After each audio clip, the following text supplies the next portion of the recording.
Le premier événement qui m'a vraiment marqué, c'était l'été 2009. Il y a eu des manifestations qui ont commencé dans la capitale de la région. Ce qui s'est passé les jours qui ont suivi, c'était vraiment très tragique parce que, des milliers d'Ouïghours se sont mobilisés dans les rues de la capitale pour manifester le régime oppressif, les politiques discriminatoires à l'encontre de la population ouïghour.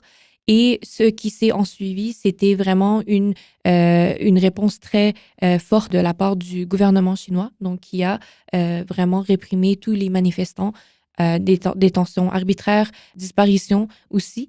Et donc, c'était vraiment un épisode très noir dans ma vie.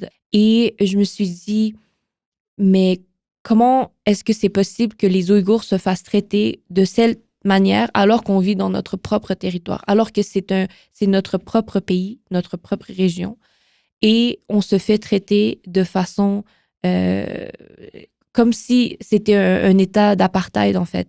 Et du coup, quand je suis retournée au Canada, je me suis dit qu'il fallait que je sois vraiment impliquée au sein de ma communauté. Et c'est vraiment là que j'ai commencé. Et je pense que c'est vraiment les événements qui ont marqué ma vie et qui ont mené à ce que je m'implique davantage au niveau international, notamment.